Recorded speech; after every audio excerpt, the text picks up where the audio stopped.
share it. Any experience you felt during the power manifestation also, you can share. Take your time to share it. Giving few minutes to do that. Share, see, when we experience these higher states, when we share it in our social media, or how much we can do when we do, we start enriching more people to come and experience this. And when we enrich more people to come to experience this, they can start expressing this in their life. So anyone you feel should experience this, please reach out to them or share it in your social media. If you feel anyone will get benefited by it, make sure you share. See, when we share, that is when we are completing this process of power manifestation. We are giving whatever we manifested, we are surrendering it to Paramashiva by sharing it with others. Then Paramashiva only flows more and more through us. Swamiji says, the more and more we give, the more and more we get. Like how Swamiji says, the rishis and all, they breathe it out. They breathe out only because they know they can breathe in again. So again and again, enrich. Let it be enriching so that Paramashiva can flow more and more through us. The more and more we do this, we are establishing more and more on Paramashiva. That is only when we complete the cycle and the complete process of power manifestation is only when we share it. So please make sure you're enriching in some or the other way. Make sure you're enriching someone to come and join this, to experience this space which you have been benefited, which you have been able to experience. So I'll be giving just 1 or 2 minutes to do that. Or any experience you want to share, you can even share it on the Zoom chat also. Anything you're able to feel as a difference, you can share.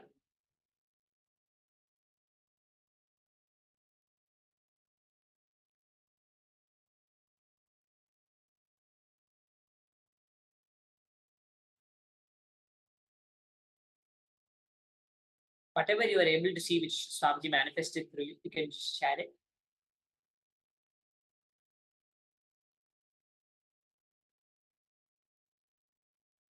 Okay. Any of the participants want to share any experiences? They felt any experience, can share it.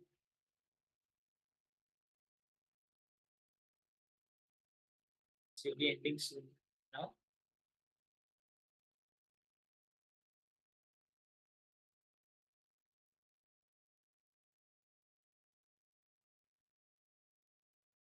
You can share it with the hashtags on the social media, KAILASA, Paramashivoham, and hashtag Nithyananda. And soon we'll be ending this session now and moving into the next session. Okay. So I hope all the participants are done sharing now.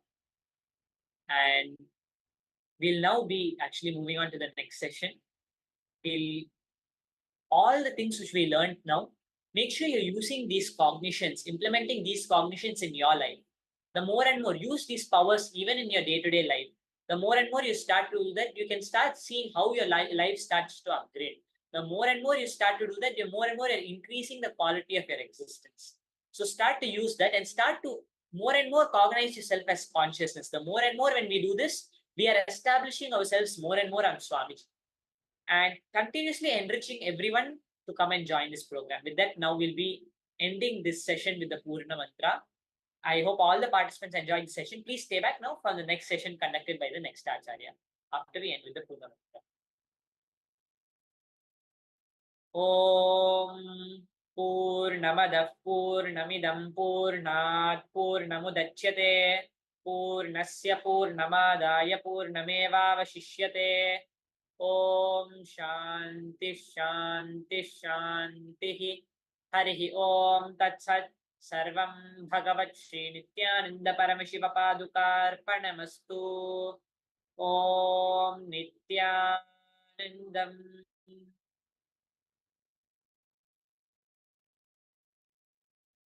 I thank all the participants for participating and engaging as part of this program. Thank you so much all for joining in. And now please stay back for the next session, which will be conducted by the next Acharya. Thank you so much. Nithyananda.